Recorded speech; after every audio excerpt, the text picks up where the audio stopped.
పేరిట మీ అందరికి నా వందనాలు. యేసు పరిశుద్ధుడు ప్రార్థనా మందిరం వారి తుది పిలుపు టీవీ కార్యక్రమం చూస్తున్న మీ అందరికి నా వందనాములు. నశించిపోయే ఆత్మల కొరకు భారం కలిగి అనేకమైన ప్రాంతాల్లో వాడబడుతున్న దైవజనులు పోపూరి రమేష్ గారు మన మధ్యలో ఉన్నాడు. వాక్యం అందిస్తుండగా మనందరం శ్రద్ధగా ఆలకిద్దాం. వాక్యానికి ముందు చిన్న ప్రార్థన చేసుకుందాం. అందరు తలలు ఉంచినట్లయితే ప్రార్థన. పరిశుద్ధుడా, ప్రేమగల మా తండ్రి, జీవులు కానీ యేసయ్య, జీవాధిపతి, నీ కొందనాలు. అద్భుతకరుడివి, ఆశ్చర్యకరుడివి, ఆలోచనకర్తవు, నిత్యుడగు తండ్రివి, సమాధానకర్తవు నాయన, నీకు స్తోత్రములు. యేసు పరిశుద్ధుడు ప్రార్థన మందిన వారి నాయన అయా, ఈ టీవీ కార్యక్రమం చూస్తున్న ప్రతి బిడ్డను మీరు దీవించండి, ఆశీర్వదించండి నాయన, నీకు స్తోత్రాలు. అయా, నీ సేవకు నీ నోటుకు బోరగా వాడుకోండి ప్రభువా, నీ కొందనాలు. ఆ బిడ్డ మాట్లాడితే ఎవరు వినరు నాయన, నీకు స్తోత్రాలు. ఆ బిడ్డ ద్వారా మీరు మాట్లాడండి నాయన, నీకు వందనాలు. ప్రతి బిడ్డను మీరు బలపరిచిన నాయన, నీకు స్తోత్రాలు. దీవించి ఆశీర్వదించిన నాయన, నీకు స్తోత్రాలు. అయా, ఈ టీవీ కార్యక్రమాన్ని స్పాన్సర్ చేసిన ప్రతి బిడ్డను దీవించండి. ఏ ఆశతో ఏ కోరికతో స్పాన్సర్ చేసి ఉన్నారో ప్రభా, ఆ కుటుంబాన్ని నిండారుగా దీవించి ఆశీర్వదించమని, నీ దైవజనుడునైన ప్రభా అనేకమైన ప్రాంతాల్లో వాడబడుతుండగా ఆ బిడ్డకు మీరు తోడుగా ఉండమని, నీ ఆత్మ చేత నింపి బలపరచమని, ఇంకా అనేకమైన వాక్య సత్యాలు మేము విని దాని అనుసారంగా నడిచే భాగ్యాన్ని మాకు మా కుటుంబాలకు దయచేయమని, మహిమ ఘనత మీరే ఆరోపింప చేసుకోమని యేసయ్య పరిశుద్ధ నామములో అడిగి వేడుకొని ప్రార్థన చేసి అడిగినవన్నీ పొందుకున్నాం మా పరమ తండ్రి, ఆమేన్. దేవుని పరిశుద్ధ నామానికి మహిమ కలుగునుగాక. క్రీస్తునందు ప్రియ దేవుని బిడ్డలారా, దేవుని కృపచేత నింపబడుతూ దేవుని యొక్క ఆశీర్వాదాలు పొందుకుంటూ దేవుని యొక్క దీవెనలు అనుభవించాలని ఆశతో మీ అందరికీ ప్రభువైన యేసుక్రీస్తు నామములో శుభాభివందనాలు తెలియపరుస్తూ ఉన్నాం. ఈ టీవీ కార్యక్రమం చూస్తున్న మీ అందరికీ ప్రభువైన యేసుక్రీస్తు నామములో ప్రియ దేవుని బిడ్డలారా, ఈ కార్యక్రమం మాకేదో డబ్బు ఉందని కాదు, కానీ అది చాలా పేద సంఘము, చిన్న సంఘము. మేము పేదవారము అయినప్పటికీ అనేకులు దేవుని ఎరగాలి, దేవుని సువార్తను, దేవుని రచన తెలుసుకోవాలి, అనేకులు దేవుని వైపు తిరగాలి, దేవుడు చూపించే ప్రేమను, ఆయన చూపించే కృపను, కరుణను వారు ఎరిగి జీవించాలన్న ఉద్దేశంతోనే ఈ టీవీ కార్యక్రమం చేయటకు ముందుకు వచ్చాం.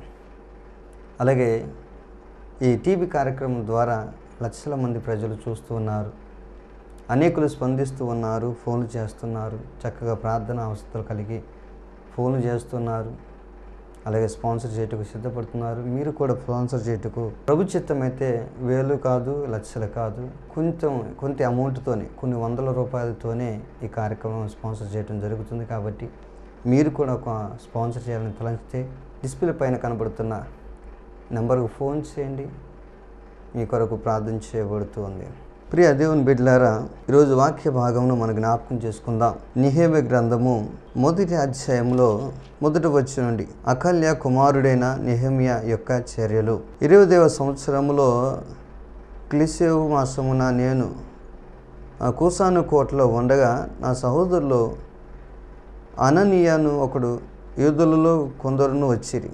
చెరపట్టబడిన శేషములో తప్పించుకొనిన యూదులను గూర్చియు యెరూషలేమును గూర్చియు నేను వారిని అడగగా, వారు చెరపట్టబడిన వారిలో శేషించిన వారు ఈ దేశములు బహుగా శ్రమలు నిందను పొందియుచున్నారు, మరియు యెరూషలేము యొక్క ప్రాకారములు పడద్రోయబడినదని దాని గుమ్మములు అగ్నిచేత కాల్చబడినని నాతో చెప్పిరి. ఈ మాటలు విన్నప్పుడు నేను కూర్చుని ఏడ్చి కొన్ని దినముల దుఃఖముతో ఉపవాసముండి ఆకాశమందరి దేవుని ఎదుట విజ్ఞాపన చేసి తిని. ప్రియ దేవుని బిడ్డలారా, మనం ఈ గ్రంథంలో చదువుకుంటూ పోతే అక్కడ చక్కగా దేవుని మందిరము కాల్చబడటం, దేవుని యొక్క ప్రాకారములు కోల్చబడటం, దేవుని పిల్లలు భయంకరమైన శ్రమలు, ఇబ్బందులు ఎదురైనట్లుగా మనం చూస్తున్నాం. ఎంతోమంది కత్తి చేత చనిపోయినట్లుగా మనం చూస్తున్నాం. చాలామంది యవనస్తులు పట్టబడినట్లుగా, వారు చెరలకు తీసుకుపోయినట్లుగా మనం చూస్తున్నాం. మిగిలిన వారు, శేషించబడిన వారు అంటే వికలాంగులు, అనారోగ్యం కలిగిన వారు, వృద్ధులు విడవబడినట్లు మనం చూస్తున్నాం. వారు ఎంతో భయంకరమైన శ్రమలు, తిండి లేని స్థితులు, బాధాకరమైన దుర్భరమైన జీవితంలో జీవిస్తున్నట్లుగా మనకి ఇక్కడ నెహెమ్యా ద్వారా మనం వింటూ ఉన్నాం. ఈ రోజుల్లో ప్రియ బిడ్డలారా, ఆ తర్వాత నెహెమ్యా ఏం చేశారంటే తెలుసుకొని దేవుని సన్నిధిలో ప్రార్థించి వచ్చి రాజు దగ్గర సెలవు తీసుకొని పడిపోయిన ప్రాకారంను కట్టి కూల్చబడిన ఆ గోడలను నిర్మించి కాల్చబడిన గుమ్మములను తిరిగి నిలబెట్టి దేవుని ప్రతి పనిని చక్కగా జరిగించినట్లుగా మనం చూస్తాం. ప్రియ బిడ్డలారా, ఆ తర్వాత నెహెమ్యా ఈ స్థితి ఎందుకు వచ్చింది, అసలు దేవుని ప్రజలకు ఈ పరిస్థితి రావటానికి కారణం ఏంటి అని అతను ఆలోచన చేశాడంట, ఆలోచన చేస్తూ ఉన్నాడంట. ప్రియ దేవుని బిడ్డలారా, ఈరోజు మనం కూడా చాలా వరకు ఆలోచించలేకపోతున్నాం. మన స్థితి ఏమవుతుందో, ఎలాంటి పరిస్థితుల్లో ఉంటున్నామో, మన బ్రతుకు ఎందుకు ఇలా మార్చబడుతుందో అనేది ఆలోచన చాలా వరకు ఉండదు మనకి. ఏ కాడికి ఏదో ఒక సహాయం కోసం, ఏదో ఒక సలహా కోసం, ఎవరో ఒకరి కాడ ఏదో ఒక తెచ్చుకోవటం కోసం ఎదురు చూస్తామే కానీ అసలు మన పరిస్థితి ఎందుకు ఇలా దారుణంగా పడిపోతుంది, మనం ఎందుకు ఇలాంటి స్థితిలోకి దిగజారిపోతున్నాం అనేది ఎప్పుడు ఆలోచన మనకి రాదు. ప్రియమిలారా, ఇక్కడ నెహెమ్యా ఇదంతా చక్కబెట్టిన తర్వాత అసలు దేవుని ప్రజలకు ఈ స్థితి రావటానికి కారణం ఏంటి అని ఆలోచించినప్పుడు కొన్ని విషయాలు దేవుని సన్నిధిలో అతను ప్రార్థించినప్పుడు దేవుడు కొన్ని విషయాలను తన జ్ఞానమునకు తట్టాడంట.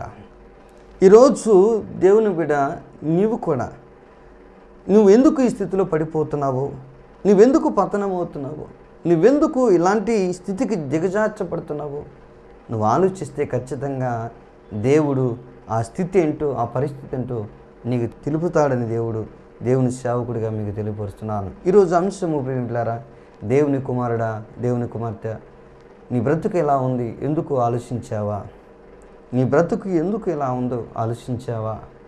ప్రియ దేవుని బిడ్డలారా, ఆనాడు ఇశ్రాయేలు ప్రజలు ఆ స్థితి రావటానికి కారణం ఏంటి, ఆ పరిస్థితి రావటానికి కారణం ఏంటో ప్రియ బిడ్డలారా, అక్కడ నెహెమ్యా తిరిగి దేవుని సన్నిధిలో అన్నీ సమకూర్చిన తర్వాత అసలు ఎందుకు ఇశ్రాయేలు ప్రజల పరిస్థితి ఈ స్థితికి వచ్చారని నెహెమ్యా ఆలోచించినప్పుడు, దేవుని సన్నిధిలో ప్రార్థించినప్పుడంట దేవుడి కొన్ని సంగతులను నెహెమ్యాకు జ్ఞాపకం చేశాడంట. అందులో కొన్ని సంగతుల్లో మొదటి సంగతి మనం జ్ఞాపకం చేసుకున్నారు. రండి పరిశుద్ధ గ్రంథం నుండి 13వ అధ్యాయంలో చక్కగా 10వ వచనాన్ని ఇలాగ రాయబడి ఉంది. మరియు లేవీయులకు రావాల్సిన పాలు వారికి అందకపోవుట చేత సేవ చేయు లేవీయులను గాయకులను తమ పొలమునకు పారిపోయిరని తెలుసుకొని.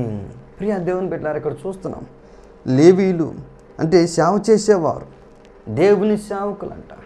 ఇక్కడ దేవుని సేవకులు ఏం చేశారంటే పొలం పనులకు వెళుతున్నారంట, పొలంలోకి వెళుతున్నారంట. దేనికి అంటే వారు బ్రతుకు తెరువు కొరకు, వారు బ్రతుకును వారి కుటుంబాన్ని ముందుకు సాగించుట కొరకు వారు పొలమునకు పనికి వెళుతున్నారంట. ప్రియ దేవుని బిడ్డలారా, ఇక్కడ మనం జ్ఞాపకం చేసుకుంటే సేవకులు దేవుని చేత అప్పగించబడిన వారు, దేవుడే వారిని ఏర్పరచుకొని, దేవుడే వారికి స్వాస్థ్యముగా ఉండి, దేవుడే వారిని అనేకులకు దీవెనకరంగా, అనేకులకు ఆశీర్వాదకరంగా దేవుడు వారిని అభిషేకించి నిలబెట్టిన వారు దేవుని సేవకులు. చూడండి ప్రియమిత్రులారా, ఇశ్రాయేలులో 12 గోత్రములో 11 గోత్రములకు దేవుడు అంతా పంచిపెట్టాడు.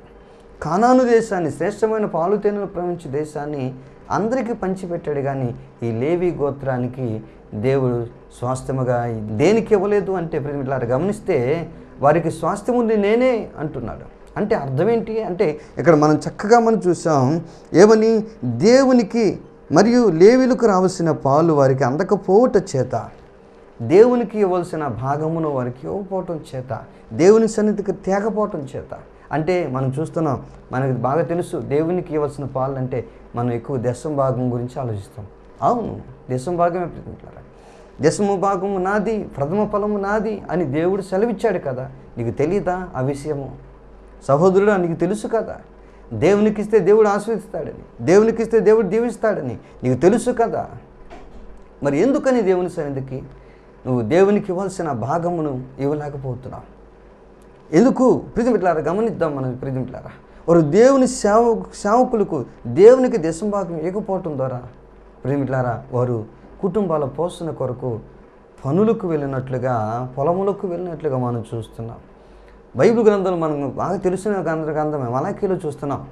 మీరు నాకిచ్చి నన్ను శోధించిన ఎడలా మీకు ఆకాశ తుమ్ములు ఇప్పి పట్టజాలంతో విస్తారమైన దేవుళ్ళు ఇప్పుతాను, దీవిస్తాను, కురిపిస్తానని దేవుడే వాగ్దానం ఇచ్చాడు కదా.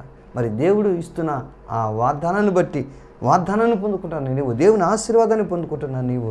దేవునికి ఇవ్వటానికి ఏమైంది? ఈరోజు చాలామంది ప్రియులారా దేవునికి ఇవ్వటంలో దూరం అవుతుంటారు, ఖర్చు చేస్తుంటారు. దేవుడిచ్చే కొంది, దేవుడు చెయ్యి ఆస్వాదించి దీవించే కొంది చాలామంది వారి హస్తాలను ఖర్చు చేస్తూ ఉంటారు. ప్రియులారా, అది నీకు క్షేమం కాదు, నీకు ఆశీర్వాదం కాదు, అది నీకు దేవుని కాదు, నీ కుటుంబానికి ఏమాత్రం అది సంతోషకరం కాదు. ఎందుకంటే దేవుడు అంటున్నాడు, దశమ భాగం అనాది, ప్రథమ ఫలం అనాది. కాబట్టి అది నాకు ఇవ్వకపోతే మీరు దొంగలే అంటున్నాడు. ప్రియమిత్రులారా, ఇశ్రాయేలు ప్రజలు చేసిన పని అదే. దేవునికి ఇవ్వాల్సినవని, దేవునికి చెందవలసినది దేవునికి ఇస్తేనే వారు దీవించబడతారు. వారు 10 వంతులుగా దేవునికి ఇస్తే దేవుడు వారిని 100%గా 100 తంతులుగా దేవుడు వారిని ఆస్వాదిస్తూ ఉన్నాడు. కాబట్టి వారు ఏం చేస్తున్నారు? ఇచ్చే కొద్దీ వారు దోచుకుంటున్నారే కానీ, తీసుకుంటున్నారే కానీ దేవునికి ఇచ్చే రీతిలో వారు దీన్ని దాచిపెట్టుకుంటున్నారు. ప్రియులారా, అందుకని లేవీయులకు ఆ పాలు చెందకపోవటం ద్వారా వారి కుటుంబ పోషణ కొరకు ఏం చేశారంటే పనులకు వెళ్ళినట్లుగా చూస్తున్నావు. సహోదరుడా, నువ్వు ఆ స్థితిలో ఉన్నావేమో, అది నీకు క్షేమం కాదు. నువ్వు పరిస్థితిలో ఉన్నావేమో, అది నీ కుటుంబానికి ఏమాత్రమును సంతోషము కాదు. ఎందుకంటే ఈరోజు నువ్వు ఈ స్థితిలో ఉన్నావంటే దేవుడు దీవిస్తేనే కదా, దేవుడు ఇస్తేనే కదా నువ్వు ఈ స్థితిలో ఉన్నావు. దేవుడు ఆస్వాదించి ఆయన కృపచేత నిన్ను బలపరుస్తూ తన దక్షిణ హస్తము చాచి ఎండు బంగారము నావని దేవుడు నిన్ను ఆస్వాదిస్తూ ఉంటే నువ్వు ఆయన ఆస్వాదించే కొన్ని ఆయనకి ఇస్తే అని సేవకులు ప్రియులారా నీ కొరకు ప్రార్థన చేస్తారు కదా.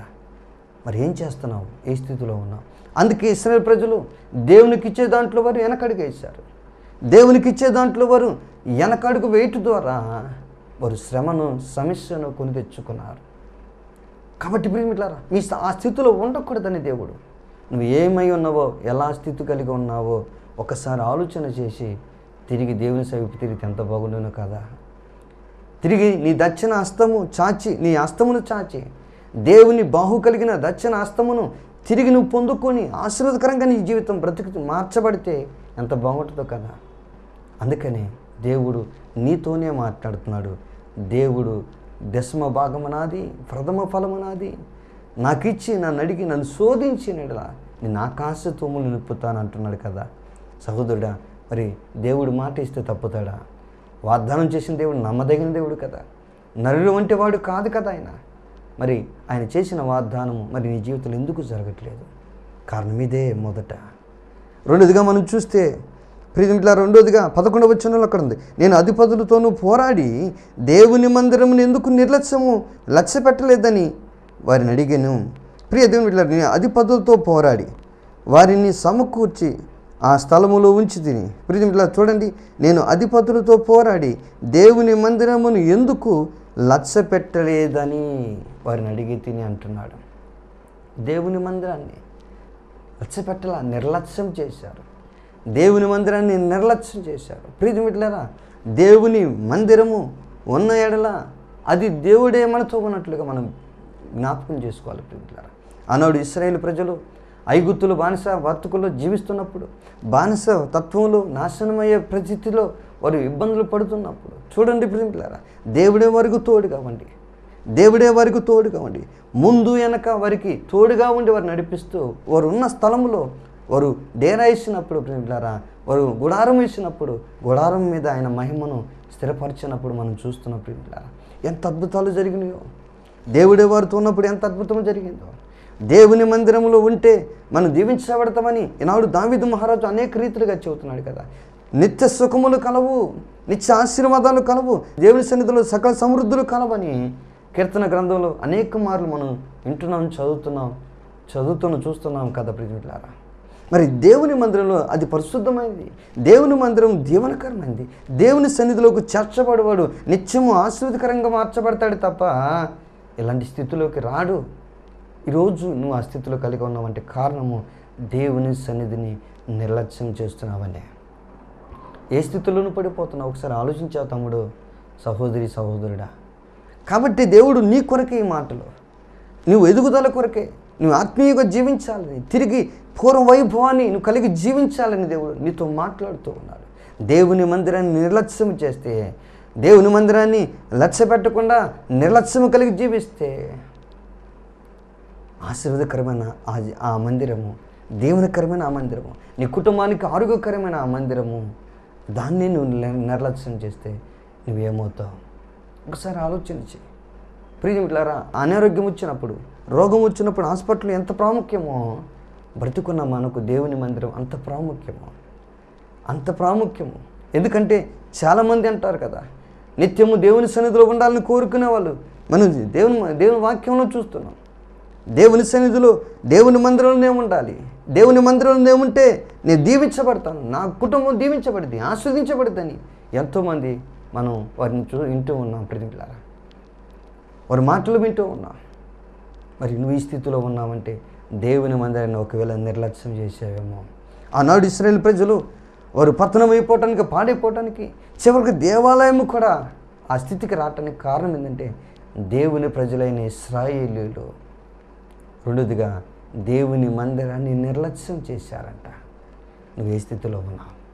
దేవుని మందిరాన్ని నిర్లక్ష్యం చేస్తున్నావా? అయితే జాగ్రత్త ప్రియ సహోదరి సహోదరుడా. మూడోదిగా మనం చూస్తే పరిశుద్ధ గ్రంథంలోంచి మూడోదిగా చూస్తే ఇక్కడే మనం చూద్దాం 13వ అధ్యాయంలో 17వ వచనంలో, అంతటా యూదుల ప్రధానులు నేను ఎదురాడి విశ్రాంతి దినమున నిర్లక్ష్యపెట్టి మీరెందుకు దుష్కార్యము చేదురని వారిని అడిగాను. ప్లీజ్ వీళ్ళారా చూడండి ఇక్కడ చక్కగా. ఆయన ఎవరు? నెహెమ్యా యూదులను, పెద్దలను, ప్రధానులను వారితో నేను ఎదురాడి విశ్రాంతి దినమును నిర్లక్ష్యము పెట్టి మీరెందుకు దుష్కారము చేయుచున్నారని అడిగి తిని. ప్రియమిట్లారా, ఆదివారం క్రైస్తవులకు శ్రేష్టమైన దినం, పరిశుద్ధమైన దినం.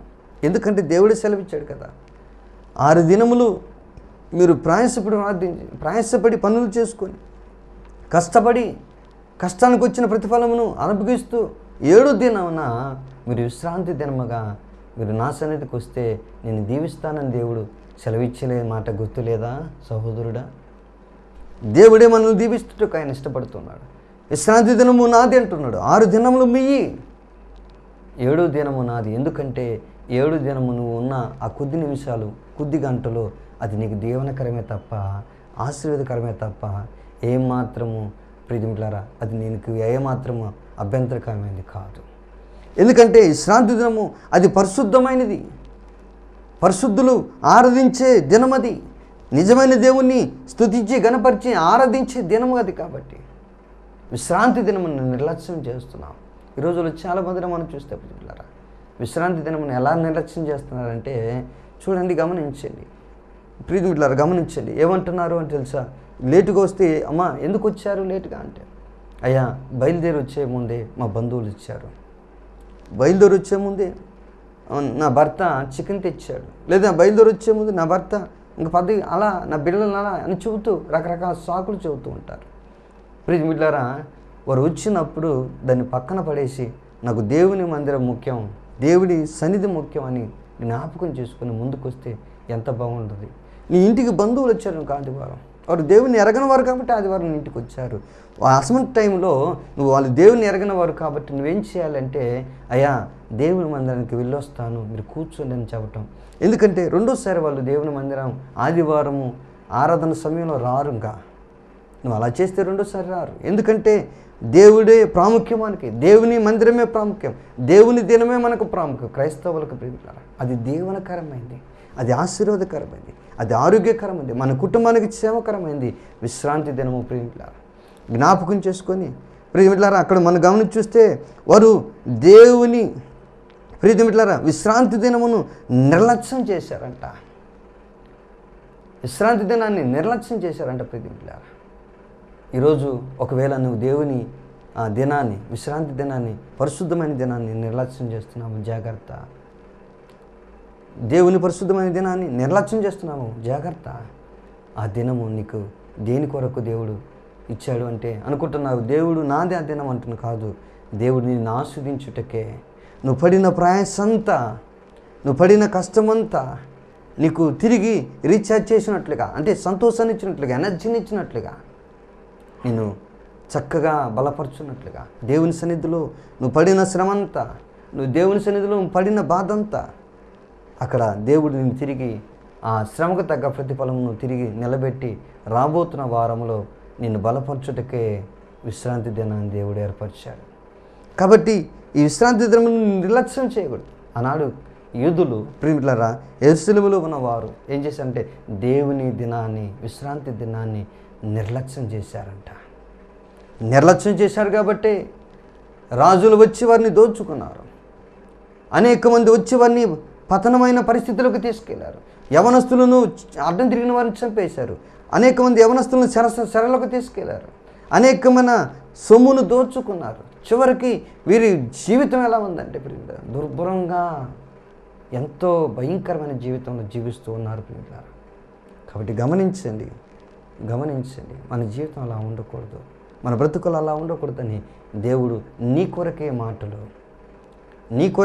ఈ మాటలు దేవుడు పలికిస్తూ ఉన్నాడు. కనుక ప్రియదేవుని బిడ్డ, నువ్వు ఆ స్థితిలో ఉన్నావేమో ఒకసారి ఆలోచన చేసుకోవా? దేవుని దినాన్ని, నువ్వు విశ్రాంతి దినాన్ని నిర్లక్ష్యం చేస్తున్నామే ఒకసారి ఆలోచన చేసుకుంటే ఎంత బాగుంటుందో కదా. మనం ఇంకా చూస్తే 4వదిగా మనం చూస్తే ఇక్కడ చక్కగా రాయబడి ఉన్న మాట 23వ వచనంలో చక్కగా దేవుడు సెలవిస్తున్నాడు. ఆ దినముల్లో అష్టోదు, అమ్మోను, మోయాబు సంబంధులైన స్త్రీలను వివాహం చేసుకొనిన కొందరు యూదులు నాకు కనబడిరి.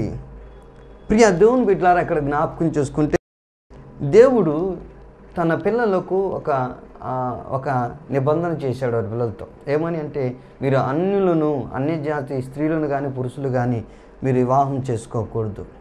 వారి బిడ్డలకు మీరు బిడ్డలను ఇవ్వకూడదు. ఒకవేళ మీ బిడ్డలకు వారి బిడ్డలను చేసుకోకూడదు అని దేవుడు సెలవిచ్చాడు. ఎందుకో తెలుసా ప్రియులారా, ఆత్మీయంగా జీవిస్తున్న మన జీవితాలు, ఆనందకరంగా మన జీవిస్తున్న జీవితాలు క్షణంలోనే కొన్ని జీవితాలు పతనమైపోతుంటాయి. అది ఎలా అంటే ప్రియులారా, సొలొమోను జ్ఞానీయమైన సొలొమోను చిన్న వయసులోనే రాజుగా పరిపాలన చేసినవాడు. చక్కగా మంచి జ్ఞానంతో అనేకుల చేత పొగడబడిన దైవజనుడు. అలాంటి గొప్ప విధానం కలిగిన సొలొమోను ఏమయ్యాడో తెలుసా? అన్య స్త్రీలను చేసుకొని చివరికి భూమి మీద ఉన్న సమస్తం వ్యర్థము అని, సమస్తము వ్యర్థము అని చెప్పుకుంటూ వచ్చి చివరికి ఏమయ్యాడంటే విగ్రహ సంబంధి ఆరాధన కలిగిన వాడిగా మార్చబడ్డాడు. కారణం ఏంటో తెలుసా ప్రియ దేవుని బిడ్డలారా? కారణం ఏంటో తెలుసా? దేవుని బిడ్డలు కాక, దేవుని ఎరిగిన బిడ్డలు కాక అన్య స్త్రీలను లేదా అన్య పురుషులకు మన బిడ్డలను ఇస్తే మన పరిస్థితి ఇలాగే ఉంటుంది. ప్రియ దేవుని బిడ్డలారా, గమనించండి. మా కుటుంబాలలో ఒక తమ్ముడు, ప్రియ దేవుని బిడ్డలారా, అతను రక్షించబడ్డాడు, బాప్తిసం తీసుకున్నాడు, దేవుని సన్నిధి ప్రభు బలంలో చేతులు వేస్తూ ఉన్నాడు. అలాంటి వ్యక్తి చక్కగా ఉందని, లేదా చక్కటి విధానం కలిగిన ఉద్యోగం కలిగిన అమ్మాయిని, చక్కగా తన కుటుంబానికి మంచి విధాన పరిస్థితి వచ్చి అమ్మాయిని చేసుకుంటే ఆయన ఆలోచన చేసి ఏం చేశాడంటే, అమ్మాయి వివాహం చేసుకున్న తర్వాత ఏం జరిగిందంటే ప్రియమిట్లారా, వివాహం చేసుకున్న కొన్నాళ్ళకి ఆమె కూడా చర్చికి వచ్చింది, ప్రార్థనకు వచ్చిన తర్వాత ఎవరో ఏదో చెప్పారని ఏదో ఆలోచన వాళ్ళు కలిగి ప్రియమిట్లారా ఏం జరిగిందంటే చివరికి ఇతను చిన్నగా ఆమె చర్చికి రావటం మానేసింది. ఆ తర్వాత ఇతను కూడా చిన్నగా చర్చికి రావటం మానేశాడు. ఎందుకు తమ్ముడు చర్చికి రావటం ఈ మధ్య కనపట్లేదేంటి అని అడిగితే ఏం చెప్పమంటావన్నా, ఏదో పనులు కారణాలు, ఆదివారమే పనులు ఎక్కువైపోతున్నాయి అన్నట్టుగా చివరికి ప్రియమిట్లారా వారు దేవుని సన్నిధికి దూరం అయిపోయారు. ఎప్పుడైతే దేవుని సన్నిధికి దూరం అవుతూ వచ్చారో వారి జీవితంలో భార్యాభర్తల మధ్య సమస్యలు ప్రారంభమైనాయి, కుటుంబంలో ఆర్థికపరమైన ఇబ్బందులు స్టార్ట్ అయినాయి, అనేకమైన వారి యొక్క ఉద్యోగంలో లొసుకులు ప్రారంభమైనాయి, సమస్యలు ప్రారంభమైనాయి. ఎంతగా అంటే చివరికి చెప్పుకోలేనంత బాధ పరిస్థితులకు దిగజార్చబడ్డాడు. ప్రియమిట్లారా, అలాంటి స్థితి ఒకవేళ నువ్వు ఉన్నావేమో, అలాంటి పరిస్థితుల్లో ఒకవేళ నువ్వు ఉన్నావేమో, నీ కొరకే దేవుడు ఈ మాటలు పలికిస్తూ ఉన్నాడు. ప్రియ దేవుని బిడ్డలారా, గమనించండి. దేవుడు శ్రేష్టమైన జ్ఞానము కలిగిన వాడు, దేవుడు శ్రేష్టమైన విధానము కలిగి ఆ శ్రేష్టమైన జీవితంను మనకిచ్చుటకే దేవుడు ఇష్టపడుతూ ఈరోజు మనతో మాట్లాడుతుంటే దైవజనుల ద్వారా నువ్వెందుకు నిర్లక్ష్యం చేస్తున్నావు? ప్రియ దేవుని బిడ్డలారా, గమనించండి. దేవుని ప్రజల గురించి ఆయన చక్కగా అంటున్నాడు కదా, దేవుని పిల్లలు అన్య స్త్రీలను వివాహం చేసుకోకూడదని. ఇక్కడ మనం ఇంకా జ్ఞాపకం చేసుకుంటే ఇక్కడ రాయబడి ఉంది 27వ వచనంలో, కాగా ఇంత గొప్ప కీడు చేసినట్లును మన దేవునికి విరోధమైన పాపం చేయనట్లును అన్య స్త్రీలను వివాహం చేసుకున్న మీ వంటి వారి మాటలు మేము ఆలకింపవచ్చునా అని అడిగి తిని. ప్రియ దేవుని బిడ్డలారా, చూడండి, అన్య స్త్రీలను వివాహం చేసుకుంటే అంటే దేవుని సన్నిధిలో పాపం చేసినట్లే అంట. మనం అనుకుంటాం కదా, అయ్యా మా బిడ్డకి మా బంధువులే కదా, దేవుని సన్నిధికి వస్తారులే అంటారు, మంచిదే కాదంటలేదు. ఆ తర్వాత వారు చిన్నగా మనం చూస్తున్నాం, ఆహాబు రాజు దేవుడు ఏర్పరచుకొని దేవుడు అభిషేకించి నిలబెట్టిన రాజే. కానీ యెజెబెలు తన జీవితంలోకి వచ్చిన తర్వాత దేవుని ఆరాధించే ప్రజలను, ఆహాబు దేవుని ఆరాధించేవాడు, ఇశ్రాయేలు ప్రజలు దేవుని ఆరాధించేవారు. చివరికి ఏమయ్యారంటే యెజెబెలు ప్రవర్తనను బట్టి, యెజెబెలు స్థితిని బట్టి చివరికి ఏం చేశారంటే అందరూ అక్కడ అన్య దేవతలను ఆరాధన వైపు తిరిగినట్లుగా మనం చూడగలం. ఈరోజు ప్రియమిత్రులారా, అందుకని దేవుడు సెలవిస్తున్నాడు కదా, ఓ సహోదరి సహోదరుడా, నీ కొరకే దేవుడు ఈ మాటలు పలికిస్తూ ఉన్నాడు. అన్య స్త్రీలను వివాహం చేసుకోకూడదు. వివాహం చేసుకుంటే దేవునికి విరోధం అవుతామంట, దేవునికి వ్యతిరేకంగా పాపం చేసిన వాడిగా మార్చబడతాం. ఒకవేళ ఆ స్థితిలో పడిపోతున్నామేమో, పతనమైపోతున్నామేమో, పాడైపోతున్నామేమో, కుటుంబాన్ని చివరికి చేతులార చేజార్చుకుంటున్నామేమో. సహోదరి సహోదరుడా, జ్ఞాపకం చేసుకో, దేవుడు నీతోనే మాట్లాడుతూ ఉన్నాడు. తిరిగి దేవుని వైపు తిరిగితే దేవుడు నిన్ను బలపరుస్తాడు. ప్రతి అపవాది తలంపుల నుంచి విడిపిస్తాడు. అపవాది యొక్క దురాలోచన నుంచి, ఆ దుస్థితి నుంచి నిన్ను తప్పించి నిన్ను రక్షించి తిరిగి తన స్వరత్వముతో నిన్ను నిలబెడతాడు, బలపరుస్తాడు. కనుక ప్రియమిత్రులారా, నువ్వు దేవుని ఆజ్ఞలను మీరవద్దు. ఆయన ఏమంటున్నాడంటే అన్ని స్త్రీలను వివాహం చేసుకోకూడదని. ఆనాడు ఇశ్రాయేలు ప్రజలు చేసిన పొరపాటు అదే. మోయాబీలు అందంగా ఉన్నారు, మోయాబీ స్త్రీలు అందంగా ఉన్నారని, అనేక మంది స్త్రీలు అందంగా ఉన్నారని వారు ఏం చేశారంటే వారి స్త్రీలతో వారు వ్యభిచరించినట్లుగా, పాపం చేసినట్లుగా, వివాహం చేసుకున్నట్లుగా మనం చూడగలం. అందుకే వారు ఏమయ్యారంటే వారి జీవితాలు పతనం అయిపోయి, వారి బిడ్డలు ప్రియమిత్రులారా ఎంత దారుణమైన పరిస్థితులు అంటే భయంకరమైన దారుణమైన పరిస్థితుల్లోకి వారు దిగజార్చబడినట్లుగా మనం చూడగలం. ఆలోచన చెయ్యి. దేవుడు ఇప్పుడే నీతో మాట్లాడిన దేవుడు నిన్ను బలపరచాలని, నిన్ను నిలబెట్టాలని, నిన్నే తిరిగి అనేకులకు దేవునికరంగా మార్చాలి. నీ కుటుంబంలో ఎవరైతే నిన్ను త్రోసివేశారా, లేనివాడిగా లేదా పనికిమానివాడిగా, ఎందుకు పనికిరాని వాడిగా వెలివేయబడినట్లుగా నిన్ను చేశారా, అయితే దేవుడు తిరిగి నిన్ను బలపరచుటకు, నిన్ను నిలబెట్టుటకు ఎవరైతే నిన్ను త్రోసివేశారో వారి ముందు నిన్ను ఒక బలమైన సాధనముగా ఉంచుటకు దేవుడు ఇష్టపడుతున్నాడు. దేవుడు నీకు ఇచ్చునుగాక. ప్రార్థన చేద్దాం. మహిమ కలిగిన తండ్రి, పరిశుద్ధమైన నానా మీకు వందనాలు. ప్రభా, నీ బిడ్డలోని వాక్యం విని ఉండగా నీ బిడ్డలను దీవించండి, ఆస్వాదించండి, ఫలభరితంగా మార్చండి. ప్రభా, ఏ ఇంటిలో ఇలాంటి పరిస్థితి కలిగి ఉన్నారో, ఎవరైతే ఈ స్థితిలో కలిగి ఉన్నారో ప్రభా, వారి ప్రతి పరిస్థితి యేసుక్రీస్తు నామములో మీరు మార్చుదురుగాక. యేసుక్రీస్తు నామములో తిరిగి ప్రభా నీ సన్నిధికి వారిని నడిపించుదురుగాక. మీ కృపచేత బిడ్డలను మీరు వాడుకొని బహుబలముగా ఆస్వాదించుదురుగాక. దురాత్మల చేత పీడించబడుతున్న ప్రతి వారిని యేసు నామములో పెడే విడుదల కలుగునుగాక. నేనా ఈ తుది పిలుపు కార్యక్రమాన్ని చూస్తున్న ప్రతి బిడ్డను మీరు యేసునామములో బలపరచండి. యేసుక్రీస్తు నామములో వారి అవసరం అక్కడ యేసునామములో మీరు తీర్చమని అడుగుతున్నాం. అలాగే ప్రభా నీ సన్నిధిలో అయ్యా బలమైన సాధనముగా అడుగుపెట్టుకో, కృప దయచేయమని, అనేకులకు దేవునికరంగా మార్చమని, మీ కృపలో వర్ధిలింపజేయమని యేసునామములో ప్రార్థించి అడిగి దీవిస్తున్నాము తండ్రి. మరి తండ్రి అని దేవుని ప్రేమ, కుమారుడైన యేసుక్రీస్తు కృప, పరిశుద్ధ సమాసమును అనేక విధానములు దేవుడు మనల్ని దీవించి ఆస్వాదించి బలపరిచి ఆయన కృప రాకడ వరకు మనల్ని క్షేమవృద్ధులకు నడిపించునుగాక. ఆమేన్. ఈ కార్యక్రమం స్పాన్సర్ చేసిన వారు ఇసుకపల్లి సుందర్రావు గారు, శివమ్మ గారు, వారి కుటుంబం. దేవుడు వారిని, వారి కుటుంబాన్ని దీవించునుగాక. ఆమేన్. అందరికీ వందనాలు. సెలవు తీసుకుందాం.